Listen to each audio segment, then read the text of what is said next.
บ่ลืมเจ้าถึงเฮาเลิกกันไปดนยังคิดทอดหน้ามนคนผู้เป็นเมียเก่าถึงหาจบไปแล้วระหว่างสองเฮาได้พบเรื่องราวของเจ้ายังคอยเฝ้าบีบคั้นหัวใจถึงสิเอาเมียใหม่เจ้าก็เอาผัวใหม่ไปแล้วแต่ใจยังบอกแค่ลืมอดีตรังบอกได้เคยร่วมสุขด้วยกันมาแล้วมากมายย้ำเห็นสิ่งของเจ้าเคยใส่น้ำตาสิไหลหัวใจปวดร้าวคิดทอดเมียเก่าลืมเจ้าบ่ได้อีหลีทุกวินาทีใจนี้ยังมีแต่เจ้าเมียใหม่ก็ดีแต่ใจนี่ยังบ่ลืมคนเก่าเมื่อรู้สึกผิดต่อเจ้ามันก็สายเกินไปขันหวนคืนใดอยากกลับไปเป็นคือเก่าผู้โตก็สายแล้วมันเป็นไป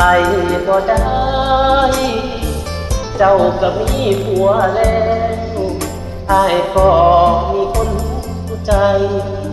เมียไม่มีก็ดีแล้วแต่ว่าหัวใจยังคิดหมดที่เก่า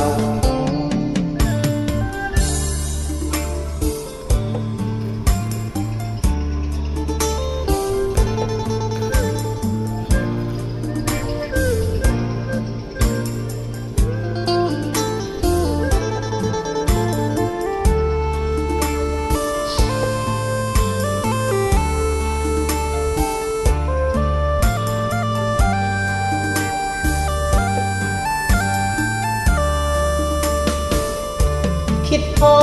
ดเมียเก่าลืมเจ้าบ่ได้อีหลีทุกวินาทีใจนี้ยังมีแต่เจ้าเมียใหม่ก็ดีแต่ใจนี่ยังบ่ลืมคนเก่ารู้สึกผิดต่อเจ้ามันก็สายเกินไปพันหวนคืนใดอยากกลับไปเป็นคือเก่าผู้โตก็สายแล้วมันเป็นไปบ่ได้เจ้าก็มีผัวแล้วอ้ายก็มีคนใจเมียไม่มีก็หักหลายแต่ว่าหัวใจยังคิดหอดพี่